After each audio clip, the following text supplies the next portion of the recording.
I yield myself 30 seconds. Gentleman is recognized. And I appreciate the gentleman wants to make this comparison between a public option and the private sector.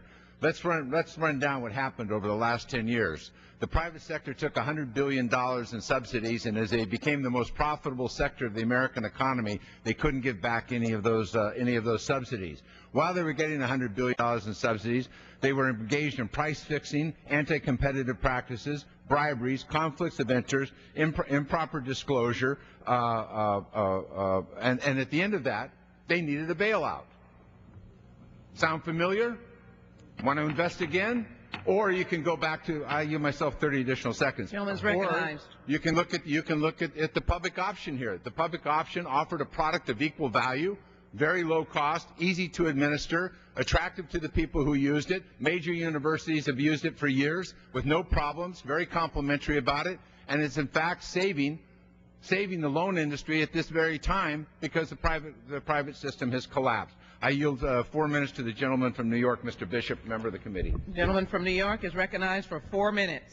I thank the chairman for yielding, and I thank him for his leadership in bringing this very important piece of legislation to the floor.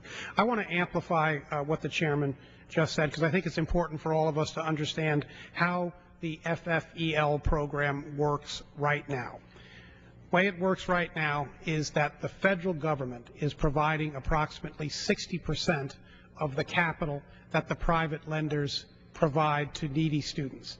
We do so because of the lack of liquidity in private credit markets. So what we are doing is we are paying private lenders a subsidy so that they will have the privilege of lending federally originated money to their borrowers. We guarantee repayment of that money to the tune of 97% of the amount outstanding, and the private lenders reap whatever interest payments are paid by the borrowers.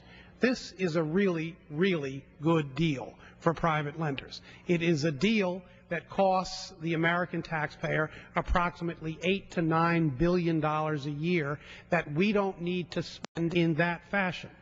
We can provide, we the federal government can provide the loan capital that students need. In fact, we now provide approximately 30% of the schools in the country that participate in the Guaranteed Student Loan Program, participate in the Direct Loan Program. I used to work at a school that participated in the Direct Loan Program. We made the transition from private lending to direct lending early on, and it was an absolutely seamless transition.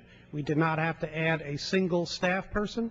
Our students felt very advantaged by the change that we made, and we are now asking that all schools make that change, and we are doing so that we can redirect that $8 or $9 billion that right now goes to pad the profit margins of the private lenders and direct that money primarily to needy students. Let me put that in context. We right now are ranked sixth in the world in terms of the college going rate for our population. We used to be first. Approximately only 1 out of every 2 students that enter college ever graduate. Those are 2 pretty daunting statistics if we are going to remain competitive in a very difficult global marketplace. We need to have an educated workforce. We need to have a workforce that can be competitive, and the pathway to that is access to college, and not just access to college, but degree attainment.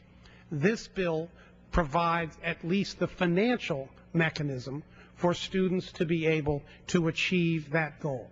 We dramatically expand the availability of Pell Grant and increase the Pell Grant maximum in a way that it keeps pace with inflation so it maintains its buying power. We guarantee access to capital in the Guaranteed Student Loan Program, a subject I just talked about. We dramatically expand the availability of Perkins loans. Right now, students borrow about $1.5 billion a year in Perkins loans. We would increase that amount to $6 billion a year, dramatically expanding both the number of students that can benefit and the number of schools that participate. We also simplify the financial aid process.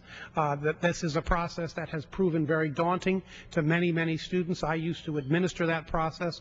I recognize firsthand how difficult it can be. We simplify the financial aid process, particularly the administration of the so-called FAFSA form, and we remove that barrier, that roadblock that has prevented many students from pursuing their dreams. And we do all of this by not adding a dime to the bill that the taxpayers will be asked to carry. We redirect money, as I say, from the banks, and we do so in a fashion that helps needy students. I yield back the balance of my time. What purpose does the gentleman from Minnesota rise?